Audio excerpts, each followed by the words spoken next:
नजर सब पर। नमस्कार, मैं अनंत त्रिपाठी, स्वागत है आपका 10 न्यूज में। आइए सीधे रुख करते हैं अब तक की 10 बड़ी खबरों का। विधानसभा चुनाव के नतीजों के बाद 25 नवंबर से शुरू होगा शीतकालीन सत्र। 16 विधेयक पेश करने की तैयारी, वक्फ बिल पर सबकी नजर। संभल मस्जिद में जुमे की नमाज से पहले हाई सिक्योरिटी, सर्वे के आदेश के बाद पुलिस पीएसी तैनात। दुनिया की सबसे लंबी महिला से मिली सबसे छोटी महिला ज्योति आमटे, इंटरनेट पर वायरल हो रहा वीडियो। लोकसभा में क्लीन स्वीप करने के बाद दिल्ली विधानसभा चुनाव में डटी बीजेपी, नए चेहरों पर पार्टी लगा सकती है दांव। हिमाचल में मुश्किल में गिरी सुक्खू सरकार, संकट से उबारने के लिए कांग्रेस सुप्रीम कोर्ट में उतारेगी वकीलों की फौज।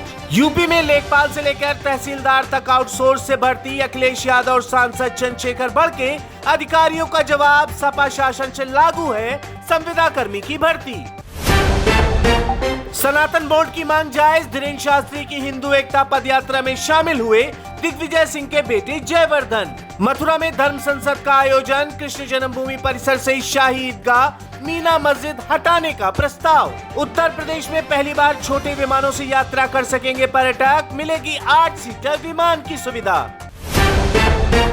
पत्नी कल्पना से चंपी कराते दिखे सीएम हेमंत सोरेन, फुर्सत के पल की शेयर की तस्वीरें। जम्मू कश्मीर में आरक्षण पर सियासत, नई रिजर्वेशन पॉलिसी, सियासी दलों को नहीं आ रही रास। दिल्ली विधानसभा चुनाव के लिए आम आदमी पार्टी ने जारी की 11 उम्मीदवारों की पहली लिस्ट। पटना के मेरिन ड्राइव पर साइकिल लेकर उतरे मनसुख मांडविया, कहा अक्सर इसी से जाता हूं दफ्तर, 10 किलोमीटर तक चलाई साइकिल। महाराष्ट्र में सरकार बनाने के लिए होंगे सिर्फ 72 घंटे, नतीजों से पहले शुरू हो गई सियासी केमिस्ट्री। वक्फ बिल पर जेपीसी की रिपोर्ट तैयार, विपक्षी सांसदों का हंगामा, कहा बढ़ाया जाए कार्यकाल। बीएसएनएल ने दिया जियो को बड़ा झटका, 30 दिन में 80 लाख ग्राहकों ने किया सर्विस से किनारा। जुलाना में लगे विनेश फोगाट की गुमशुदगी के पोस्टर, स्थानीय लोग बोले चुनाव जीतने के बाद नहीं आई नजर। आईपीएल 2025 की तारीख का हो गया ऐलान, अगले साल यह टूर्नामेंट 14 मार्च से 15 मई तक खेला जाएगा। दुनिया की सबसे बड़ी क्रिकेट लीग। यूपी में टैक्स फ्री हुई द साबरमती रिपोर्ट, सीएम योगी ने देखी फिल्म, अभिनेता विक्रांत मैसी भी रहे मौजूद। अमेरिका को बता रूस ने की यूक्रेन पर सबसे बड़ी स्ट्राइक, राष्ट्र के नाम संदेश में पुतिन का बड़ा ऐलान। बाइडेन के बुढ़ापे पर टिप्पणी कर गिरे राहुल, सार्वजनिक माफी की मांग, नेशनल मेडिकोज ऑर्गेनाइजेशन ने सोनिया गांधी को लिखी चिट्ठी। नेपाल के राष्ट्रपति ने निभाई 74 साल पुरानी परंपरा, भारतीय सेना प्रमुख को दिया मानद महारथी सम्मान। भारत की कड़ी फटकार के बाद ट्रूडो सरकार के होश आए ठिकाने, कहा हमें पीएम मोदी पर लगे आरोपों की नहीं जानकारी। भारत में चश्मे की जरूरत को खत्म करने वाली नई आई ड्रॉप को मिली मंजूरी, 15 मिनट के भीतर दृष्टि को बेहतर करने का दावा।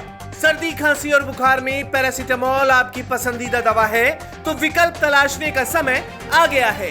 देश की दवा नियामक प्राधिकरण ने पैरासीटामोल, पेंडी, कैल्शियम और विटामिन D3 सप्लीमेंट के अलावा मधुमेह रोगियों समेत 53 दवाओं की सूची तैयार की है, जिन्हें इसकी रिपोर्ट में मानक गुणवत्ता से रहित दवा के रूप में वर्गीकृत किया गया है। आराध्या बच्चन के बर्थडे में नहीं दिखा बच्चन परिवार, ऐश्वर्या राय बच्चन ने बेटी के टीनेजर होने की आधिकारिक घोषणा की। दिलजीत दोसांझ ने लखनऊ में खाया मक्खन मलाई, 80 की जगह दुकानदार को दिए 500 रुपए। वरुण धवन ने लिंक्डइन पर बनाया प्रोफाइल, खुद को बताया अभिनेता, निदेशक, assistant director. Rajasthan high court ने शिल्पा शेट्टी के खिलाफ SC/ST मामले को किया खारिज, सलमान खान पर फैसला बाकी।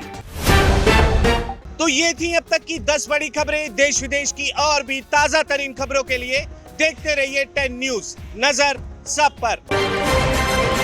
नजर सब पर।